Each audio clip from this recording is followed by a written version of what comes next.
Good morning, everybody. Welcome to Countdown. Well, there was a countdown. It's 27th of January. It is a Monday morning, start of a busy week here on Talking Punting. Well, was it Cheltenham on Saturday?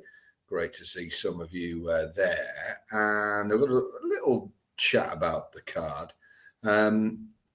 Firstly, the football yesterday. I got that badly wrong. I think Fulham missed a lot of chances. But fair play to Man U. I called that wrong. They showed, I thought, some real grit there. So my apologies there. I've got a football bet for us tonight in the Championship. We'll soon get back on track there. And the golf.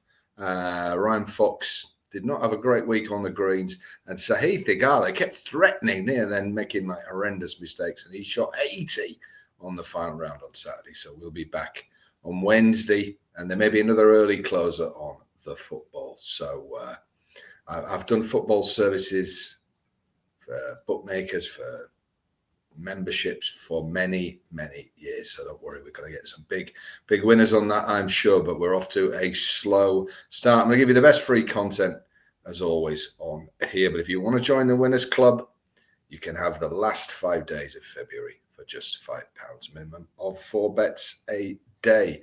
Today they're at Punchestown and at Plumpton as Hereford, which was a really good card. Hasn't made the grade, I'm afraid. It's been washed away. So there's 2 bets from Punchestown, 2 at Plumpton. And we have a bet today, a YouTube exclusive bet at Punchestown, which I'll come to in a minute. But let's have a chat about Cheltenham. Now, if you were in a Winners Club, we were saved somewhat by Moon d'Orange, which, let me tell you, was probably, certainly live, the best ride I think I've ever seen. I'm going to make that by Sean Bowen. God knows what it went out to in running. I mean, I did say to members in the morning that Sean Bowen is the man that John McConnell turns to when the money's down. My God, I can see why now. Just reading some of these comments on the Racing Post site. In rear, raced in last from second. Jumped left, niggled along. God knows what this went out. What this traded at in running. Pushed along, rapid headway, 2 out. So I went from going, what's going on, to leading. And then he's just lost his stride at the last. But just gathered him up and got him going again. So Moon d'Orange. We are in January. And I'm going to make the claim that's going to be the ride of 2025 in January. Sean Bowen on Moon d'Orange. So, yes, thank you, Sean, from the Winners Club, all signed here. Now, I'm afraid Gentleman's Game, that's 2 runs at Cheltenham. I don't think that the horse particularly enjoyed the undulations. La Homme Presse did win, but only just from Stage Stars. They came up the running. I thought Stage Star was going to just hang on. But when I've watched the replay since, I think maybe La Homme Presse was always just got that little bit too much. Do I think we've seen 2 Gold Cup contenders there, or 3 even? No, I've got to be honest, I don't. I think Lon Pressey's a great horse. I would maybe think about putting him in the Ryanair era of a 2 mile 5, really strongly run race. I think he might be a player in that. But is he going to give the Gold Cup, excuse me, I don't know. I'm sure they'll go for it. I don't think we saw the Gold Cup winner or even a top 3 there. Stage Star ran his best race for years. And of course, Gentleman's Game, he never really travelled. And I wonder now if they're talking about maybe going to Aintree straight from there, skipping the festival altogether. Now, Constitution Hill, it was like a rock star.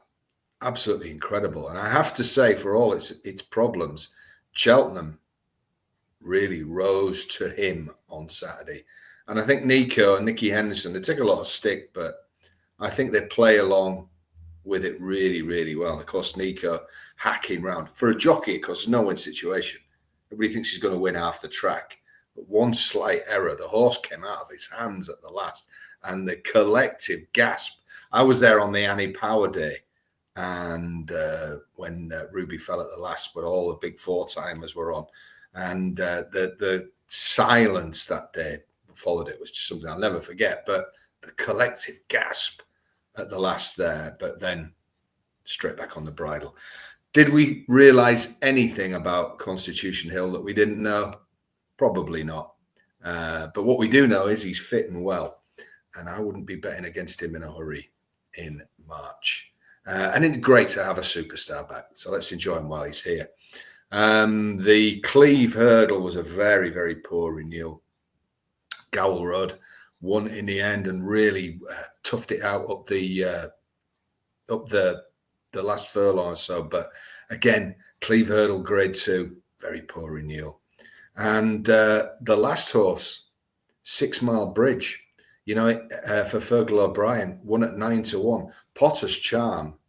I was people at the rails. This just price went off 8-15, was seen as an utter certainty, and 6 Mile Bridge has coasted round and won by 8 lengths. The form looks solid to me with Bill Joyce being in third. So 6 Mile Bridge, you want to get him in your notebook. I wonder where Fergal will go there. 2 Mile 4, he could stay there. He didn't look like he was stopping at the end. He could even go up to 3. Or he's got the pace to come back to 2. So 6 Mile Bridge is a fascinating horse. And the last one, just to say, a horse, a notebook horse, I thought Stencil, who was second in the 115. No match for East India Dot, but he beat what looked a very good field. Potless. I mean, the third horse, Torrent, had been third in a grade race at Chepstow. He beat that by 18 lengths. And there were some horses with big reputations in this that were absolutely nowhere. Now, East India Dot, he's going to go to Cheltenham probably as a kind of joint favourite. But Stencil, he looks a chaser in the making to me. Really impressed by him. I thought he travelled well, but then East India Dot was able to quicken on ground that wasn't as soft as you might have thought on Friday. It's a very, very warm day, and Cheltenham's got the best drainage going along with Ascot. So East India Dot's got that flat class. But Stencil is a long-term prospect. He might be the nicest horse I saw there with a future over the big fences. So there you go. Certainly whets the appetite for the festival, but more of the festival as we get towards March. Today isn't Cheltenham class, but there is a connection because our bet goes in the 140 at Punchestown. So let's have a look. Now, we started great last week. We had a 6-4 winner, and then we had a 4-1 winner. But then it kind of like wheels came off. So I need to get these wheels back on. We're going to go 140. And the bet is number 1, Total Look. Best price I can see is 13-8 with Laddies and Corals and Paddy Power. I think that's more than fair. Now, what's the Cheltenham connection? Now, Total Look is trained by Gavin Cromwell, ridden by Keith Donoghue, was last seen at Cheltenham, finishing third in a 3-way thriller with Terra Firma and Quantock Hills. This was on the 14th of December.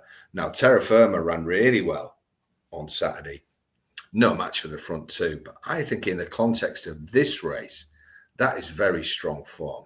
Total Look now has to give weight all round, but I think he can outclass these. And you never know. I wonder if he could be one for maybe the Martin Pipe or something at the festival. So it's Gavin Cromwell and Keith Donoghue. It's Total Look with that Cheltenham form. He's off top weight. At 13-8 is the price. Right, after allowing Man U to win yesterday, I better get my football boots on and betting boots on. And there's a fascinating clash in the Championship tonight, which will be on Sky, as Burnley entertain Leeds. Now, it's a bit the old immovable object, unstoppable force. Burnley have been superb of late, but this is a Leeds winning machine. So how do we... going to be a windy, cold winter's night. I think this could be a low-scoring affair. I quite like the draw here. That's going to be my selection. So I'm going to have 2 bets in this game. I'm going to take 2-1 on the draw. You can get 2s with Bet365, 888 Sport, and Unibet, 19-10 elsewhere. And then I think it's going to be a low-scoring affair. So instead of playing 0-0, I'm going to play no goal scorer. And he's disappeared now. No goal scorer is 11-2 with Sky Bet, Bet Victor, Sky Bet and Bet Victor. If you can get on with them, 5-1 elsewhere. Now, why do we play no goal scorer? Of course, because if you play 0-0, and there's an own goal, you lose. But if you play no goal scorer, usually very, very similar price.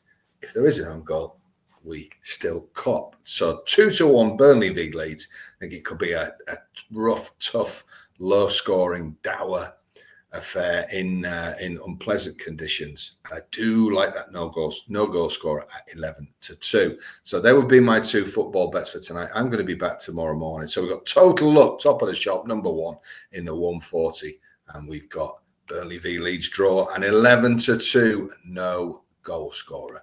So I'll be back tomorrow. We had a good start last week, then the old wheels came off. I better get those wheels back on and get us winning, because this is Talking Punting. I've been Simon Holden. Have a great start to the week. Stay warm, stay dry, and let's bet some winners. Holden's Horses.